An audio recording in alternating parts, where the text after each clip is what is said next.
Hello students, Vande Mataram.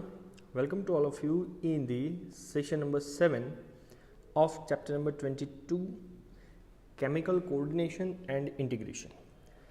Within the last session of this chapter, we discussed about the hormones which are secreted by heart, kidney and gastrointestinal tract. या तो इसे हम लोग digestive tract के नाम से भी जान सकते हैं और we can say that elementary canal. So up to the previous session you know about the endocrine glands and उनमें से secrete होने वाले hormones और उनके कौन कौन से functions है वो सब हमने up to the session number 6 discuss कर लिया. But however, as mentioned earlier, hormones are also secreted by some tissues which are not endocrine gland. ऐसे भी टिश्यूज है जो एंडोक्राइन ग्लैंड नहीं है फिर भी वो हार्मोन्स का सिक्रीशन करती है. जैसे कि फर्स्ट एग्जांपल आपको दिया हुआ है the atrial wall of our heart. अब हमारे हार्ट के अंदर 4 चैम्बर, उसके ऊपर के जो 2 चैम्बर है उसको एट्रिया बोला जाता है. तो वो एट्रिया की जो वॉल है secrete a very important peptide hormone और वो हार्मोन का नाम है ANF, एट्रियल नेट्रीयूरेटिक फैक्टर. अब ये एट्रियल नेट्रीयूरेटिक फैक्टर का मोस्ट इंपॉर्टेंट फंक्शंस क्या है which are use to decrease the blood pressure. अब ब्लड प्रेशर को वो डिक्रीज करता है. तो ब्लड प्रेशर को डिक्रीज करने के लिए उसको कहीं ना कहीं जो ब्लड वेसल्स है उसका डायामीटर थोड़ा सा इंक्रीज करना पड़ेगा. तो ऑब्वियसली आपको पता है अगर ट्यूब का डायमीटर आप थोड़ा सा बढ़ा दो तो अंदर का प्रेशर डिक्रीज हो जाता है. तो वो ट्यूब का डायमीटर बढ़ाने के लिए रिस्पॉन्सिबल है, इसलिए उसको बोला जाता है वासोडाइलेशन. सो ये कब काम करता है? When blood pressure is increased तो ANF एट्रियल वॉल से सिक्रीट होगा विच कोज द डायलेशन, मतलब डायमीटर ब्लड वेसल्स का वो बढ़ाता है. अब ऑब्वियसली ब्लड वेसल का डायमीटर बढ़ेगा तो ब्लड का प्रेशर क्या हो जाएगा? डिक्रीज हो जाएगा. इसलिए इसको बोला जाता है वासोडाइलेटर और जो प्रोसेस परफॉर्म करता है उसे नाम दिया जाता है vasodilation. Example number 2, the juxtaglomerular cells of kidney. Kidney के पास स्पेशलाइज्ड टाइप्स ऑफ सेल्स होते हैं जिसका नाम है juxtaglomerular cells which produce a peptide hormone और उसका नाम है इरिथ्रोपोएटिन. तो दूसरा पेप्टाइड हार्मोन जो किडनी के जुक्टाग्लोमेरुलर सेल्स के थ्रू जनरेट होगा जिसका नाम है इरिथ्रोपोएटिन, स्टिमुलेट करता है इरिथ्रोपोएसिस नाम की प्रोसेस को, एक्टिवेट करता है.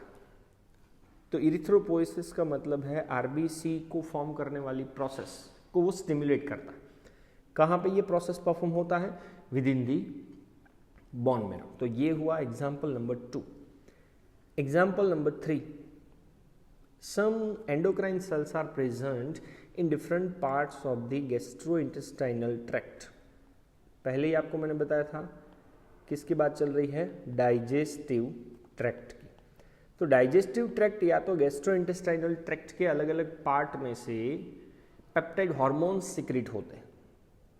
पहला नाम है गैस्ट्रीन, दूसरा है सिक्रीटीन, तीसरा है कोलेसिस्टोकाइनिन एंड चौथा है गैस्ट्रिक इनहिबिटरी पेप्टाइड. तो ये चारों हार्मोन्स अलग अलग डाइजेस्टिव ट्रैक्ट के पोर्शन से सिक्रीट होते हैं और अपना अपना रोल प्ले करते हैं. अब पहले बात कर लेते हैं गैस्ट्रीन. तो गैस्ट्रीन जनरली आपको पता है स्टमक की वॉल में से सिक्रीट होगा. तो काम क्या करेगा? Gastrin act on the gastric gland. तो गैस्ट्रिक ग्लैंड को स्टिमुलेट करेगा ताकि वो क्या सिक्रीट कर सके? Gastric juice.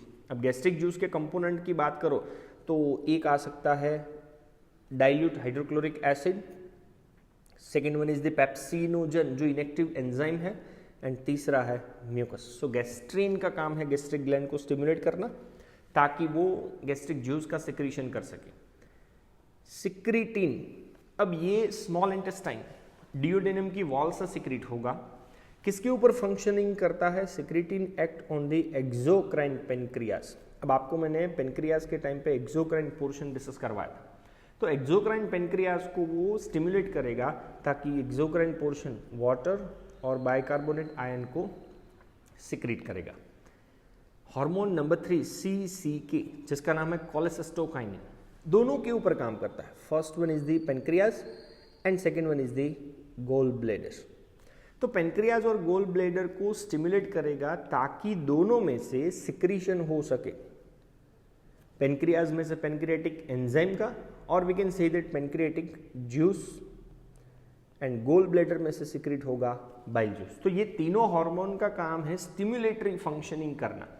जरूरत पड़ने पर अलग अलग टाइप के हार्मोन्स का सिक्रीशन होता है ताकि वो अलग अलग टाइप के जूसेस को फूड डाइजेस्ट करने के लिए सिक्रीट कर सके। हार्मोन नंबर 4 GIP जिसका रोल है इनहिबिटरी, गैस्ट्रिक इनहिबिटरी पेप्टाइड। समझ लो स्टमक के अंदर फूड है ही नहीं तो कंटिन्यूअसली हमें गैस्ट्रिक जूस का सिक्रीशन नहीं करवाना है। तो चलो गैस्ट्रिन ने वो जूस सिक्रीट करना स्टार्ट कर दिया, अब बंद कौन करता है? GIP। So gastric inhibitory peptide inhibit the gastric secretion and motility. तो स्टमक का जो चर्निंग या तो वाइब्रेशन चलता रहता है। अब ऑब्वियसली अंदर फूड नहीं है तो वाइब्रेशन करने की कोई ज़रूरत नहीं। सो ये हो जाता है गैस्ट्रोइंटेस्टाइनल ट्रैक्ट से सिक्रीट होने वाले 4 hormones. Even several other non-endocrine tissues secrete the hormone. Non-endocrine tissues special types के हार्मोन सिक्रीट करता है, कंसिडर किया जाता है एज अ ग्रोथ फैक्टर्स। अब ये ग्रोथ फैक्टर्स की एक्चुअल में बॉडी के अंदर क्या रिक्वायरमेंट है? So this type of factors are essential for normal growth of tissues as well as the repairing as well as the regeneration. कि कोई भी टिश्यूज़ का नॉर्मल ग्रोथ, उनका रिपेयरिंग या तो रीजनरेशन करवाना हो तो ऑब्वियसली हमें नॉन एंडोक्राइन टिश्यूज से सिक्रीट होने वाले ग्रोथ फैक्टर्स की जरूरत पड़ेगी। ओके, देन ये चैप्टर का लास्ट पॉइंट है कि एक्चुअल में कि जितने भी नंबर ऑफ हार्मोन्स हैं वो हार्मोन का एक्शंस क्या है, वो कौन सी मेथडोलॉजी से काम करते हैं, कौन से प्रिंसिपल्स के ऊपर काम करते हैं। ओके, नाउ कोई भी हार्मोन को अगर अपनी इफेक्ट दिखानी हो कोई भी टारगेटेड टिश्यूज के ऊपर तो सबसे पहले उसको उसके रिसेप्टर के साथ जॉइंट होना पड़ता है। So hormone produce their effect on target tissues by binding to a specific protein. जो प्रोटीन का नाम है hormone receptor which are located in the target tissues only. Obviously आप कोई भी एक बड़े से इंस्टीट्यूट में जाओ तो सबसे पहले आपको सामने रिसेप्शन दिखता है, आपको वहीं पे जाकर के मिलना है और वहीं से आपको बाकी की डायरेक्शन मिलेगी कि आपको कहाँ जाना है। सो हार्मोन भी टारगेटेड टिश्यूज के पास एक स्पेसिफिक टाइप का प्रोटीन्स होता है, जैसे बोला जाता है हार्मोन रिसेप्टर, उसी के साथ जाकर के पहले कंबाइन होना पड़ता है। तो अब जैसे ही हार्मोन और रिसेप्टर एक दूसरे के साथ कंबाइन होते हैं उसका नाम हो जाता है हार्मोन रिसेप्टर कॉम्प्लेक्स। चलो हार्मोन रिसेप्टर कॉम्प्लेक्स का फॉर्मेशन हो गया। नब ये हार्मोन रिसेप्टर्स जो है 2 अलग अलग टाइप्स के हो सकते हैं। फर्स्ट पॉसिबिलिटी क्या है? So if hormone receptor are present on cell membrane, अगर ये हार्मोन का रिसेप्टर सेल मेम्ब्रेन के ऊपर है देन उसे नाम दिया जाता है मेम्ब्रेन बाउंड रिसेप्टर। और दूसरा हो सकता है receptor are present inside the targeted cell, अगर वो रिसेप्टर सेल के अंदर है देन उसे बोला जाता है इंट्रा सेल्यूलर रिसेप्टर। और इंट्रा सेल्यूलर रिसेप्टर ज़्यादातर कौन सा होता है? न्यूक्लियर रिसेप्टर, क्योंकि ये रिसेप्टर्स मोस्ट कंडीशन में न्यूक्लियस के अंदर होते हैं। सो रिसेप्टर 2 टाइप्स के हो गए, या तो मेम्ब्रेन बाउंड रिसेप्टर जो सेल मेम्ब्रेन में होगा टारगेट सेल के, otherwise they are present inside the target cell are called as intracellular receptors. और मोस्टली वो कौन से होते हैं? न्यूक्लियर रिसेप्टर, क्योंकि वो होते हैं with in the nucleus. Okay, तो जैसे ही हार्मोन रिसेप्टर के साथ बाइंड होगा तो पहले ही मैंने आपको बताया क्या बनेगा? हार्मोन रिसेप्टर कॉम्प्लेक्स, या तो आप उसे बोल सकते हो HR कॉम्प्लेक्स। चलो HR कॉम्प्लेक्स का फॉर्मेशन होने के बाद बहुत सारे चेंजेस होंगे। तो ये एग्जांपल दिया है, नंबर 1 हार्मोन है और ये रिसेप्टर। तो ये कंपोनेंट को अगर मुझे नाम देना हो तो वो होगा HR कॉम्प्लेक्स। तो ये एग्जांपल है, सेल के मेम्ब्रेन में रिसेप्टर आपको दिख रहा है और दूसरा एग्जाम्पल आप लोगों को ये दिख रहा है हार्मोन रिसेप्टर कॉम्प्लेक्स, क्योंकि उसका जो रिसेप्टर है वो न्यूक्लियस के अंदर है, तो ये बन गया HR complex. Okay, now each receptor is specific to one hormone only and hence receptors are specific। जैसे हर एक एंजाइम के लिए हर एक सबस्ट्रेट स्पेसिफिक होता है, सेम टू सेम मैनर में हर एक हॉर्मोन्स के लिए हर एक रिसेप्टर्स भी कैसा होता है, specific. So hormone receptor complex formation leads to the certain biochemical changes in the target tissue, क्योंकि वो हार्मोन का तो काम ही है कि टारगेटेड टिश्यूज के अंदर बहुत सारे बायोकेमिकल चेंजेस करवाना, पर वो कब होगा, जब हार्मोन और रिसेप्टर दोनों के बीच का कॉम्प्लेक्स बनेगा तब। So HR complex formation leads to the certain biochemical changes within the targeted tissues. So targeted tissues के अंदर कौन कौन से changes, metabolism, even some number of physiological functions are regulated by the hormones. So metabolic activities या तो physiological functions अब hormones क्या करेगा, तो टारगेटेड टिश्यूज के अंदर कंट्रोल करेगा। So now on the basis of their chemical nature, ये हार्मोन के केमिकल नेचर को अगर ध्यान में रखो तो हार्मोन्स को अलग अलग बेसिकली 4 ग्रुप में डिवाइड किया जाता है। ग्रुप नंबर 1 पेप्टाइड, पॉलीपेप्टाइड और प्रोटीन नेचर वाले हार्मोन्स। तो वो हार्मोन्स के कुछ एग्जांपल्स आपको दिए हुए हैं, जैसे कि इंसुलिन है, ग्लूकागॉन है, पिट्यूटरी हार्मोन है, हाइपोथैलेमस से सिक्रेट होने वाले सभी हार्मोन्स। अल्टीमेटली ज़्यादातर नंबर ऑफ हार्मोन्स का नेचर कौन सा होता है, या तो पेप्टाइड, पॉलीपेप्टाइड या तो प्रोटीन से बना होगा। नंबर 2 स्टीरॉइड, लिपिड से बना हुआ hormones, cortisol, testosterone, estradiol, progesterone, even आप इसके अंदर एड्रिनल कॉर्टेक्स के सभी हार्मोन कंसीडर कर सकते हैं। तो ये सब थे स्टीरॉइडल नेचर वाले हार्मोन्स। नंबर 3 आयोडोथायरोनिन, एक ही ग्लैंड है जो आयोडोथायरोनिन सिक्रीट करता है, थायराइड हार्मोन्स T3, T4 या तो TCT। And number 4 amino acid की डेरिवेटिव्स में से बनने वाला हार्मोन्स, तो वो है एपिनेफ्रिन या तो आप कंसीडर कर सकते हो नॉर एपिनेफ्रिन। नाउ हार्मोन्स 2 अलग अलग तरीके के सेल्स के ऊपर काम करेगा, वो आपको डायग्रामेटिकली डिस्कस करना है पूरा। तो पहली पॉसिबिलिटी आपको ये दी है कि hormone when react with the membrane bound receptor, membrane के ऊपर जो रिसेप्टर है उसके साथ जब हार्मोन रिएक्ट करता है, at the time normally do not enter the target cell. कभी भी हार्मोन टारगेटेड सेल के अंदर एंटर नहीं होता है। कौन से केस में, अगर रिसेप्टर मेम्ब्रेन के साथ जुड़ा हुआ है। तो वो एग्जांपल हम लोग पहले डिस्कस कर लेते हैं। ये रहा वो एग्जांपल। तो आपको दिख रहा है पहले हार्मोन रिसेप्टर के साथ जुड़ के बनाता है HR कॉम्प्लेक्स। ये है ओवरी का सेल मेम्ब्रेन।